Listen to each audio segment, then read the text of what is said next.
G'day there guys, it's Connie here again and we're back with some more stories from Reddit. As always, if you enjoy these videos, be sure to hit like and subscribe and also the notification bell so you never miss an episode. Alrighty, let's get right into it. Alrighty guys, we're on relationship advice. This one was written by a throwaway account and it's titled, DNA confirmed that I have a daughter. What now? And yeah, I feel just as you would imagine, but it gets worse. She lives in the US, I'm in Europe. I don't know how to do this and really need advice. So what happened is that months ago I got a call from a US number. I didn't answer since I don't know anyone there.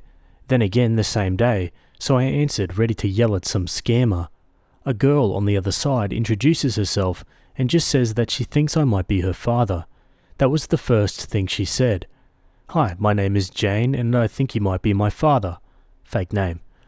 Obviously, I told her I don't have any children and that she has the wrong number, but then she drops a name I haven't heard in, you guessed it, 18 years. Back around that time, I was in the US for a year on a job exchange with their sister company.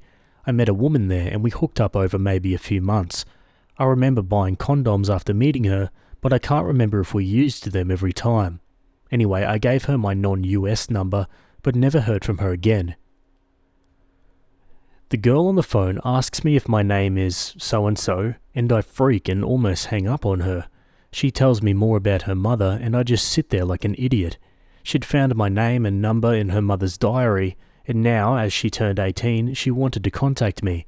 She lives with her relatives now since her mother is unable to take care of herself for some reason. I still don't know the details there.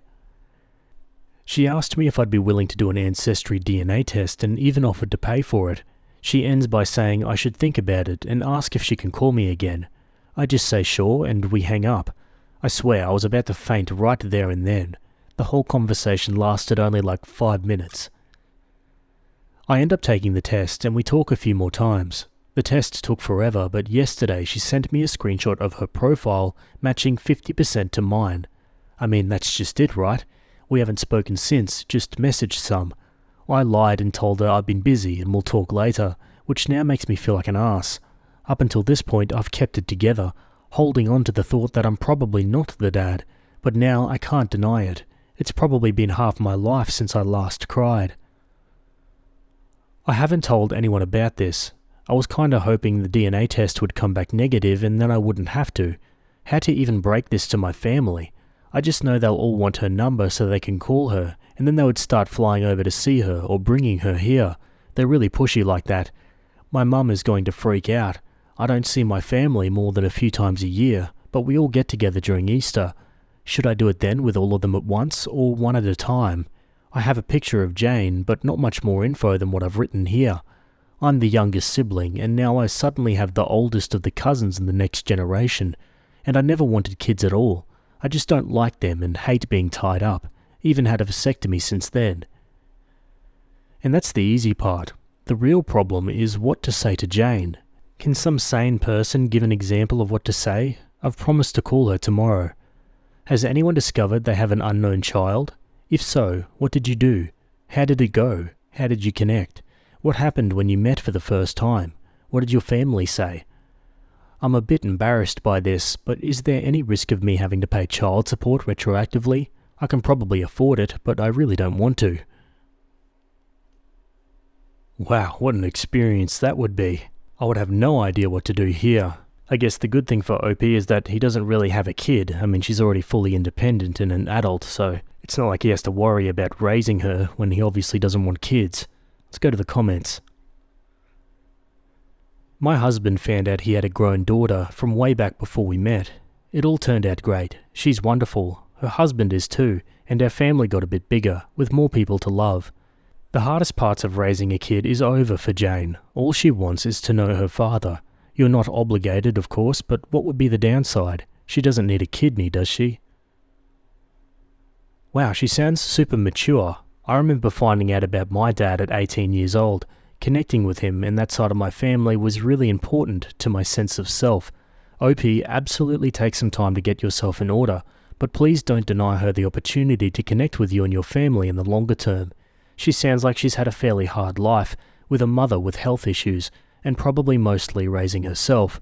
That's probably led to her maturity, but she will likely really blossom getting to meet all her previously unknown relatives. Your family sounds really involved and affectionate, and that could really be a balm to her soul. I'd do an actual paternity test, but I think that the circumstantial evidence alone supports that this kid is in fact yours. What to do? Well, first, if you have a partner, tell them. Next, tell your kid, listen, here are the circumstances of how I met your mum. I had no idea about you, and this is quite shocking news, so I apologise if I don't get this all right on the first go. And then talk. Find out what she wants out of this. Take it slowly. Also, since she's 18, I think you can pretty much be honest when you talk to her, just to be open about how surprised you are, and how you're not exactly sure how to move forward. I'm sure she played out all sorts of scenarios planning to contact you. Yeah, absolutely. Time to be forthright. Hope he makes an edit. I apologise for the abomination of a text above. I blame the alcohol. Some seem to have the impression that I and or my family are wealthy. This is not so. I wrote in a comment that knowing my family, they would probably rent a private jet and fly her here. That was a joke commenting on what they would want to do, not what they would do. No, I'm not wealthy either. In the post, I wrote, I can probably afford it, but I don't really want to. And I meant that I'd hate to suddenly have something like 10% of my savings left overnight. I'm just guessing here. No idea what the actual sum would have been. I'm sure anyone here would consider that factor. Anyway, someone said the limit is 3 years back. I didn't know that. I can be an a-hole sometimes, but I'm not some monster. The money question was a question, not the question. Yes, I've had my number for a long time, never had a reason to change it. We had our first video call today, and it was a long conversation. I had a list of things to bring up, mostly from suggestions here, so ever thankful for that. Most of it was quite personal for both of us, so I won't write it here, but it boils down to that we both want to continue to stay in touch and get to know each other. We also want to meet at some point, even if we don't know when yet. Her family knows of me, and they will join a call in the future so I can speak to them as well. I'll hold off on telling my family for a while, but I'll probably tell them one at a time. Okay folks, let's go to that update. Hello all. A while back I made a post asking for advice. Back then I had just had it confirmed by DNA that I had a daughter I never knew about. I called her Jane in the other post, so I will here too. Jane is the result of me hooking up with a woman while I was in the US working. It was really interesting to read about others' experiences in the comments and DMs. It's crazy what DNA tests have done in recent times. Some wrote that Jane is probably just a kid looking for her roots, and you are absolutely right. I've been getting a steady stream of DMs since my last post. Most have been nice, just asking for an update. Then there were the absolute nutcases who can't read and told me to drown myself. Hi to you too. Jane and I continued to talk after my last post, mostly about her life, her mother, the family trees, etc. I never thought I would connect with her like I did. She's a very intelligent and mature young woman. My family knows now, and it went better than expected. Mum and sister still went a bit ape crap, but Dad knocked them out with a large club he always carries with him. To the nutcases, no, that last bit didn't actually happen. Funny thing, my brother-in-law actually distracted Mum by reminding her that she has made sweaters for all the other grandkids, but now she's way behind on one. All of them understandably want to call her, but my daughter, yes, it's pretty cool to be able to say that, and I had already planned to have that call the following day, and it went really well.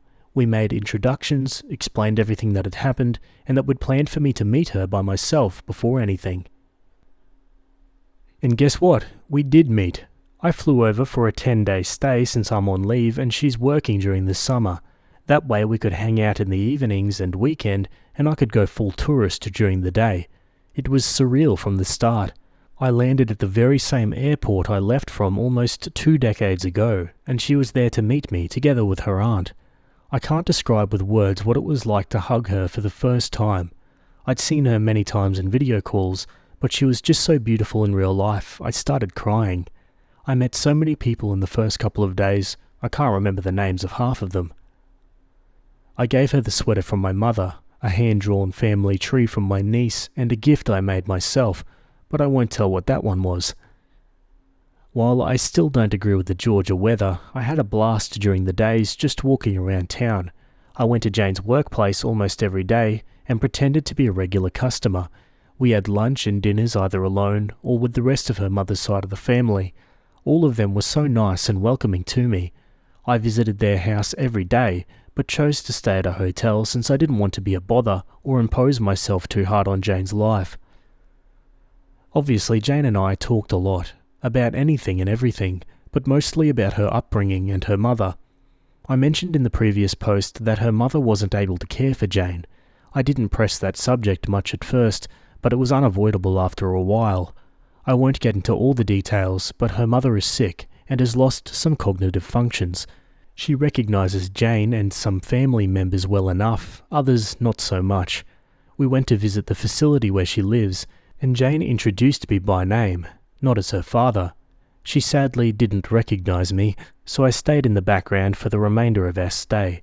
Seeing a woman not much older than myself in such a state was a somber experience. So yeah, that was me rambling a bit about what happened after my last post.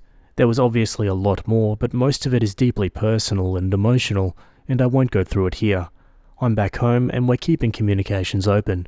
I'm definitely going to fly Jane over here at some point when life allows it, but other than that, we have no specific plans for the future. Hope you all have a nice day. Okay guys, and that's the end of that one. Wow, what a great ending. I mean, obviously sad to hear about the mother, but man, like Opie said, it must have been so surreal to meet your kid after 18 years and not knowing they existed. Jeez, can you imagine? And yeah, it sounds like Jane has a pretty good support system, but I'm sure she's felt the absence of her parents, which is probably why she's reaching out right now. And good on Opie for not pushing back. I can't imagine how hard that would be on Jane if he did. Anyway, what are your thoughts about this one? Let me know in the comments. Alrighty, let's move on. Okay boys and girls, we're going over to True Off My Chest. This one was written by user Adventurous Aside 600 and it's titled, My fiance's best friend is making my life a living hell. My fiance has the biggest heart, would literally give you the shirt, pants and hat off his body if you asked for it. He's a recovering people pleaser, and I get it because I also used to be a people pleaser. We've been together 5+ years. A few months ago, I started picking up on his best friend making some not so nice comments towards me. I'm trying to be vague, but let's just say that this friend is the type to read who in the room would be most affected by being picked on, and then he picks and picks and picks on them until they can't take it anymore. Nobody ever really holds him accountable for this, and unfortunately I've somehow become his favourite target. I've tried to put up with these comments, but it started getting really elaborate. The friend would make up lies about me, saying things I never said. He once called me in front of all our friends, my fiancé included, just to yell, "You're a bad friend," into the phone, and then hang up. There's so much to it that I can't share because I'm trying to be somewhat anonymous. It started having an effect on me and my mental health, and I ended up having a full breakdown where I told my fiancé how much this was all starting to hurt me. The first time I broke down over this, he said he would talk to his friend about teasing or messing with me less. He then told me his friend was sorry and that he'd been keeping an ear out for any other comments, and he'd jump to my defense if it happened again. A few weeks later, I had a second breakdown over all of this. The situation itself is hitting a very specific childhood trauma and trigger for me, and he admitted that his friend didn't actually apologize. He actually said he was sorry I was, quote, too sensitive to understand his humor. At that point, I told my fiancé my friendship with this person is over and I want zero contact from here on out, even if it means I have to miss out on events and parties that I'd otherwise love to go to. He agreed with me that all of this is being done with the intention to get a rise out of me, and that even if we try to get through to his friend, he's so diabolical that we could never fully trust him to not treat me at least a little bit crappy. My fiancé kept asking if this meant he had to quit the project they're working on. I told him I would never tell him he had to because I know how much it means to him, but in all honesty, the fact that this person is treating me so poorly that I'm having physical stress reactions isn't enough for him to want to cut this person off does hurt a lot. The fact that it isn't a deal breaker for him is probably always going to sting a little. He's not confrontational at all, and I always knew that, but it's not about confrontation. It's about standing in my corner, and I can't spend the rest of my life with someone who isn't in my corner.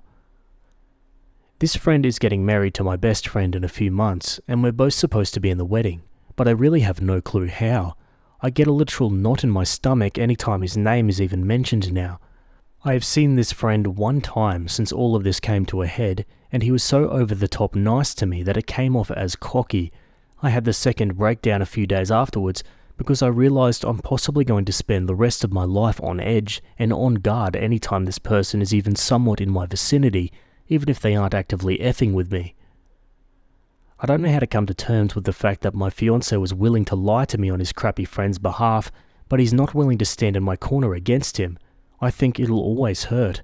This guy was supposed to be the best man in our wedding, and as a result, we haven't been talking much about wedding plans.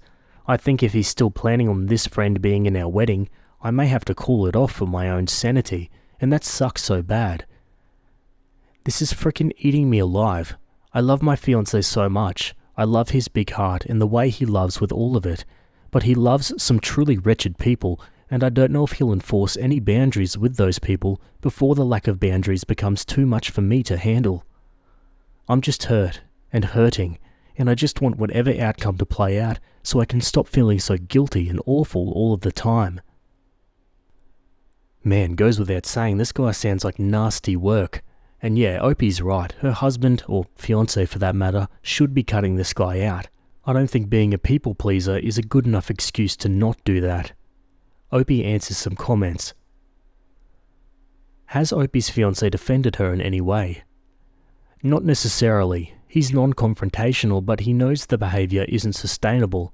He agrees with me that this friend is awful with the intention of being awful. They have a project they've been a part of together for over a decade, and it means the universe to him, and that's the biggest factor in all of this. He'd more than likely have to give that up. This entire situation is dog crap, and there are zero winners, except for the a-hole. What does her best friend say about this behaviour? I have my own feelings towards what she's going through. I think she's being love-bombed and gaslit, and I've seen some proof of it with my own eyes. She was there for the bad friend comment and kinda defended him. I know she's so love-struck that she's probably going to choose him, and it kills me, but I'm trying really hard to step back in a way that doesn't totally burn my bridge with her in the end. When he gets that ring on her finger, I have a feeling he'll be a different man to her, and she'll need support. I'll be there when she needs me. When told she should walk away, Opie says, I don't think I'm ready to make peace with this comment quite yet, but I hear it and I'm trying. Right before I met my fiancé, I had just cut out a vast majority of people, including one of my closest friends and a blood relative, for making me feel the same crappy way my fiancé's friend makes me feel. It's so much harder to burn those rotten bridges when they're not yours to burn. And that's a lot easier to say when you have no stakes in this, my guy. I'm in love with my partner, and I know that this is eating him up just as much as it is me. Trust me when I say he holds himself accountable for his role in this, and we've had many in-depth conversations about how his friend will forever be this way, so long as everybody in his life enables him to be. It's hard to cut somebody off when they deserve it. I'm trying to show my fiancé as much grace as I can, because I know how hard it is to give up on someone you always hoped would grow out of their awful behaviours. Opie is asked if there's any unresolved conflicts. She says, No, my friend and I haven't ever really had any conflict. Me and her were hanging at my place while our partners got ready to head to hers, and they ding-dong ditched us twice. I heard the door a third time and ignored it because I assumed it was them again, and then the a-hole called me, speakerphone from my friend's phone, and told me it was a mutual friend that lived in the building and was looking for them for support. I tried to jokingly call them out for ding-dong ditching, but that was when he yelled, "You're a bad friend," into the phone and hung up. I was really embarrassingly distraught by this and expressed how it was affecting me, and my friend left an hour or two later after we sat in silence. I found out later from my fiancé that all of our mutual friends, including him, were in the car and heard that conversation, and everyone felt tense, but nobody said anything to him. And it wasn't a joke and wasn't taken as a joke by anyone involved, not just me. After the friend who was knocking on the door went to find them, the a-hole called me just to make me feel bad for not opening the door. I could hear the friend that knocked saying, "Hey man, not a big deal, it's fine," real quiet in the background, but no one else spoke up. Trust me, I know these examples seem like they shouldn't be getting to me, but this guy's poking every spot he can on me until he finds one that gives him a reaction, and then he digs and digs.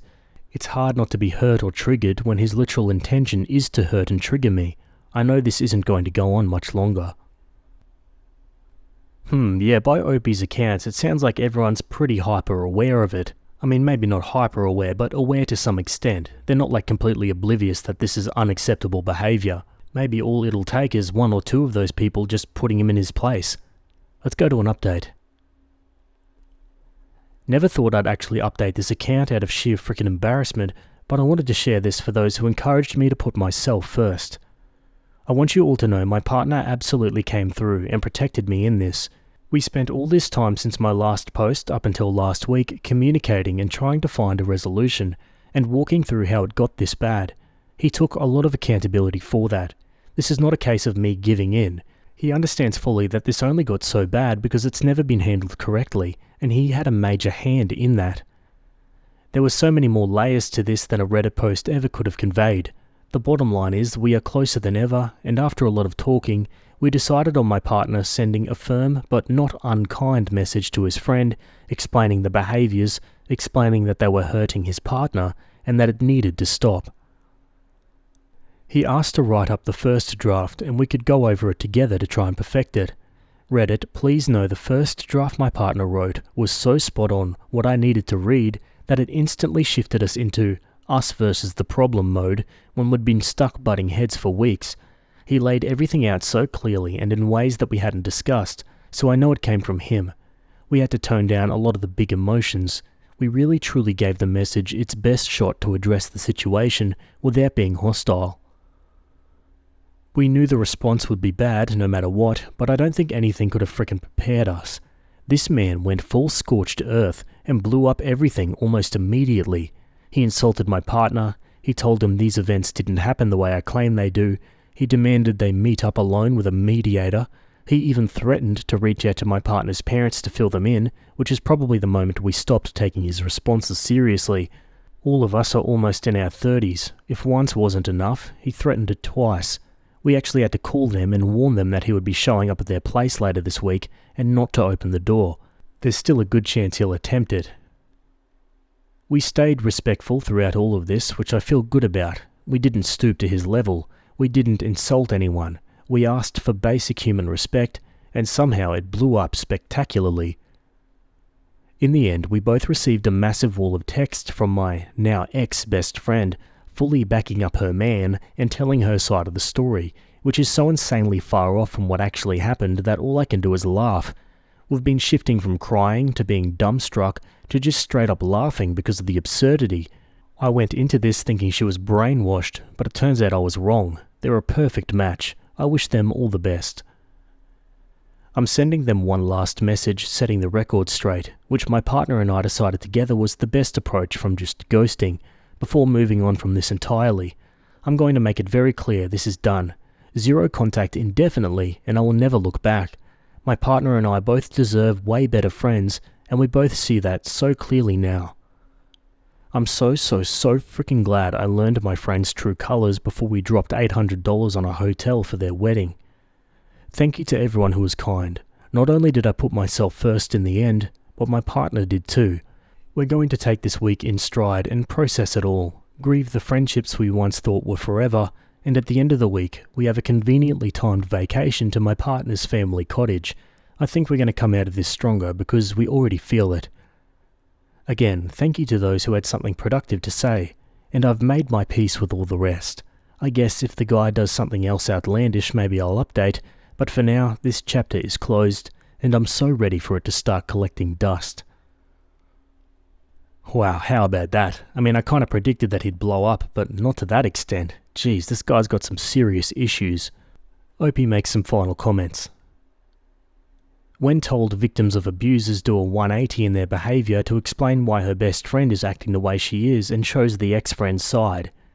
Opie says, "You know, I definitely went into this thinking exactly what you just laid out, but I refused to set myself on fire to keep her warm, and the crap she said in her message about my partner is irredeemable. She can never be a part of our lives again after what was said, out of respect for me and my partner, even if any part of me wanted to hold out hope for her. I hope this is a wake-up call for her, but it won't be me on the other line. And I appreciate you and your kind words, friend. This has been hell, but I think we're both just glad to have an outcome. I'll always have love for her, but it will be from a very large distance, and even if by some miracle we reconnect, we will never be as close as we once were without some intense conversations and a lot of growth. Maybe not even then. I don't see that being the case for a very long time. I've made my peace with that. And someone asks how the fiancé is handling the business with the ex-friend. As well as he can. He's stepped down. He's going to find another project eventually, I know it. This has been so impossibly hard on both of us, but I know it's hitting him a bit more than me right now, and I'm making sure to prioritise him and remind him he can feel that pain and mourn what was, and it's not an insult to me at all, if that makes sense. I know what this meant to him. He did give it up. I'm so sad he had to, but I'm grateful to him for putting his foot down. He's going to be okay. Just needs some time to grieve and process. A commenter says, losing toxicity in one's life will greatly improve things. Glad Opie and her fiancé stood up for themselves. And another comment, finally, a people pleaser who decided to please the most important person in his life. Okay folks, and we're going to close the book on that one there. What are your thoughts about that story? Plenty to talk about, I'm sure. Let me know in the comments. Alrighty, having done that, let's move on. Okay, back over on relationship advice. This one was written by a throwaway account, and it's titled, My fiancé has some huge requests in order for him to regain his trust. Is his request too far? We've been together 6 years now, and during the 3rd year of our relationship, I cheated on him with a close family friend. I'd started taking him for granted, and it became easy to cheat because I didn't value the relationship. He broke up with me, and we were split for months, and the times I was single, I realized he's a great boyfriend. I begged for him back, and he took me back, but I had to promise to never speak to the guy again. I'm happy to say I never cheated since then and haven't been tempted at all. I understand how great of a partner I have. That being said, the guy I cheated was a close family friend, and recently I rekindled our friendship behind his back. Nothing romantic. You ever meet someone who was a terrible partner but a great friend? That's him. I hated the fact that I let a stupid mishap ruin our friendship. My fiancé found out and was angry. I apologized and we talked, and he needed space. He sent me a text of his demands to continue the relationship, and I copy and pasted it. His text says, After doing some thinking, I can't trust you. Whether it was platonic or not, this is the 2nd time that I know of where you have violated my trust.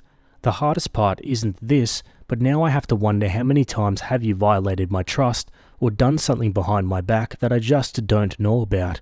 You claim this is it, but how can I believe you? I love you and want to work on this relationship, but it's going to require a lot from you. 1. We are postponing our wedding indefinitely. When we first got back together, it took 10 months before I felt secure in the relationship again. I have no idea how long it will take to feel secure again. 2. Eli, I changed the name, will be blocked on everything and you are never to speak of him again. This now includes family events. If you know he'll be there, do not attend. If you didn't know and he attends, you are to ignore him. 3. I have unrestricted access to phones, social media, emails, etc. Every password I want to know for any device you have. 4. No hanging out with male friends alone. And 5. You are to be home by 1 if you do go out with your homegirls. There will be more, but these are my demands, and they aren't up for discussion. If you aren't willing to do it, then the relationship is over. Take your time to think about it. End of text. I called him, but he said he's not arguing with me about it, and don't call him back until I decide what I want to do. I feel that this is extremely harsh considering the fact I didn't cheat this time. Ever since we got back together, I never cheated on him. Yeah, but like he said, how can he trust you? You've ruined that trust and it's up to you to get it back. Yeah, I know this is relationship advice and Opie didn't ask, but she's the a-hole here. Let's go to the comments. You cheated on him and broke his trust. He stupidly forgave you, and then you went and broke his trust again by getting back in touch with the guy you cheated with. And you're still so incredibly selfish that you don't think it's wrong that you did that. He should never trust you again. You are awful. I mean, you're kind of an idiot. 1, you're a cheater, so you'll always be a cheater. He hasn't forgiven you, and honestly, he probably won't. You effed up, and then you befriended the guy you cheated with. 2, you have no regard for the feelings of the person you cheated on. And 3, his rules are overkill, but you earned it. He'll never regain trust. If you agree to these, you'll just grow resentful and cheat again. Learn from your mistakes and let him heal. Opie adds in the comments, Opie believes that the punishment is too far. I think I was wrong, but I feel that the punishment doesn't fit the crime. I made a horrible mistake years ago. Being friends with someone doesn't equal cheating, even though I was wrong for going behind his back. Opie is convinced to follow her boyfriend's rules. Okay, I'll do it. I just needed to make sure he wasn't going too far, but if this is what it takes to rebuild his trust. When some commenters say that Opie is on her way to cheat on her boyfriend again, she claims, "You don't think I'll follow his rules? Good thing I don't let people tell me what I can't do. I'm going to be laughing when we work through this, get married and have kids." Gee, I think that's probably wishful thinking at this point. Opie gives an update on the conversation with the boyfriend. We had a really great conversation and he was vulnerable and said it made him feel like I didn't value him. He was crying and it really hurt me to see the pain I caused him. He told me that please let's not go forward with this unless I can promise that I won't go behind his back again because he can't go through this pain again. I told him that I promise I will never hurt him again and will always be honest and upfront to him now. We talked about the rules and he said they'll be temporary and will be adjusted when we go to couples therapy. Now it's time to put in the work to repair the relationship. I know it will be a lot of work, but I'm prepared. Okay, Opie makes a separate update titled, I have a fiance but falling in love with a married man. My god guys, I think I might have read this one separately from this post. I don't know if I'm just imagining that because so many of these relationship stories are pretty similar, but yeah. Anyway, let's read through. So next month I'll be married this fall. I've been with an amazing guy and we worked through a lot of issues together. I thought I loved him and I think I still do, but not in love with him. About 3 months ago at my job, we got a new co-worker who is very handsome and extremely attractive. I mean, I've never been so physically attracted to someone in my life. We started to deepen our friendship, but romantic feelings came. I repressed mine, but to my surprise, he confessed his feelings to me as well. I told him we got to think about our spouses, but our feelings continued to grow. He told me that he stopped being affectionate with his wife because he feels like he's cheating on me when he does that. He only wants to be affectionate with me. I've started doing the same thing and haven't been intimate with my partner. The big thing is, a lot of people will be hurt when this comes out. He can't divorce his wife right away because of finances, but he will as soon as possible. I have to call off the wedding, but I really don't want to hurt my current fiancé. Surprise, surprise. This person seems to talk a lot about not hurting people's feelings, but does everything in her power to do so.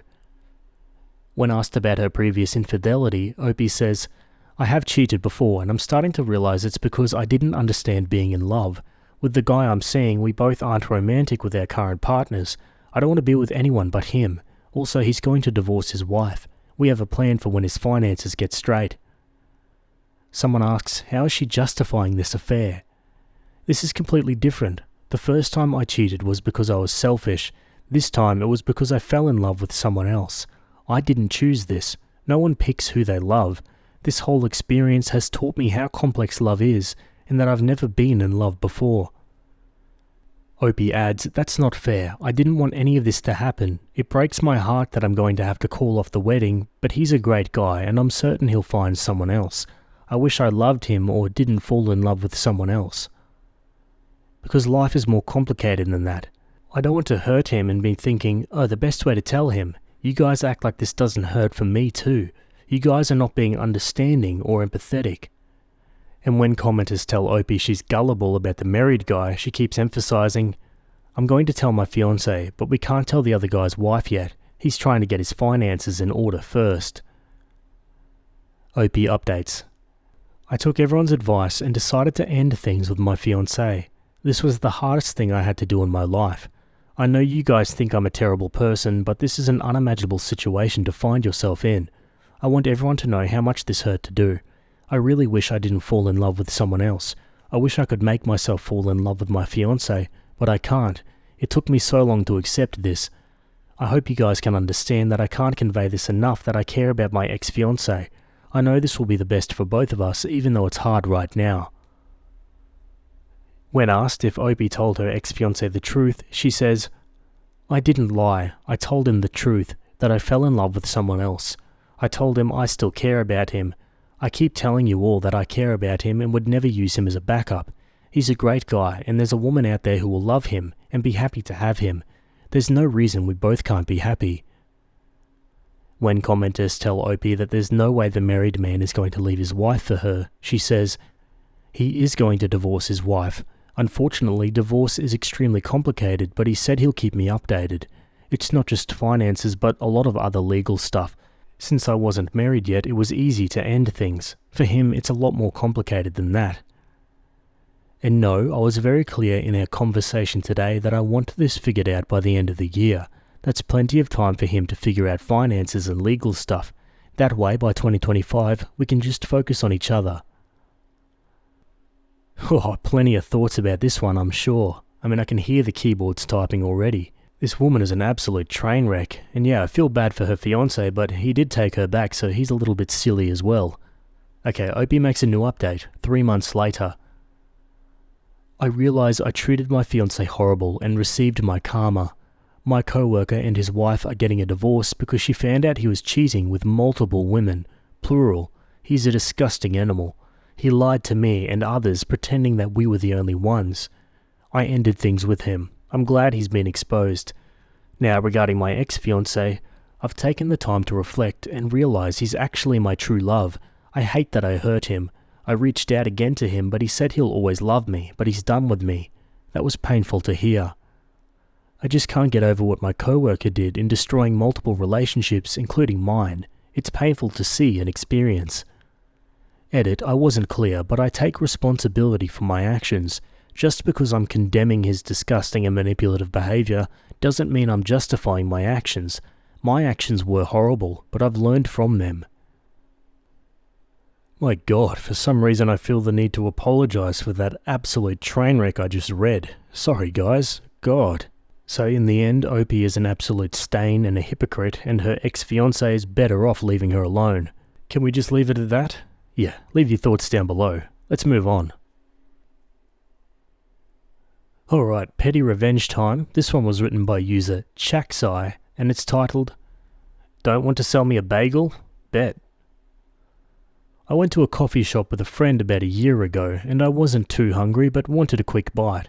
It was early, and I don't eat too heavily in the morning, so when I approached the counter, I ordered my coffee and a bagel with cream cheese. The barista told me the bagel was on the kids' menu, and therefore I couldn't order it. I asked for clarity, and confirmed it was a regular-sized bagel, and asked her, "So you'd rather I not order anything? The other options on the menu were full breakfast meals, skillets, etc., then give you business because of a silly rule." She gave me a very snide, "Yep," so I laughed and said, "Okay," and sat down.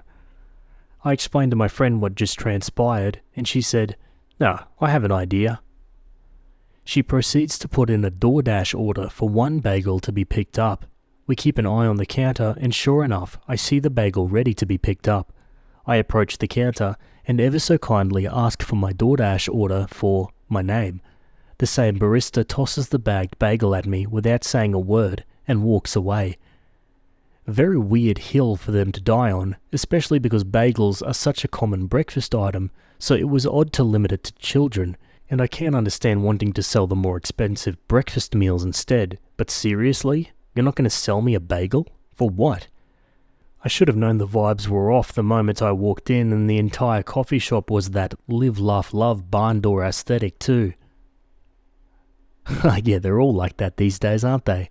But yeah, really weird hill for them to die on. I mean, I never understood that rule of not being able to order from the kids menu. I mean, it's a menu. Don't put it on there if you don't want people ordering it. Who cares if I'm a kid or not? What, are you going to ask for ID or something? It's stupid. Let's read some comments. I wouldn't have given them a dime. I'm sorry, I'm trying to figure out what coffee shop thinks having bagels be kids only is a good idea. Aren't people's morning runs usually coffee and a bagel? Sort of the same thing happened to me once when I was picking up dinner on the way home. I tried to order a kid's burrito, but they were trying to tell me I couldn't because I'm not a kid. I know I'm not, but the kid who was waiting for me at home is and wants a kid's burrito. With that kind of reply from the barista, I would have said, okay, forget my coffee, I won't be having anything, and promptly left that shop to go somewhere else. Yeah, facts. What you do is leave without spending a single cent. What would you guys do? Let me know in the comments. Anyway, that's it from me today. I hope you guys enjoyed those stories. Thanks for making it to the end, and I'll see you all in the next video. Have a good day. Cheers.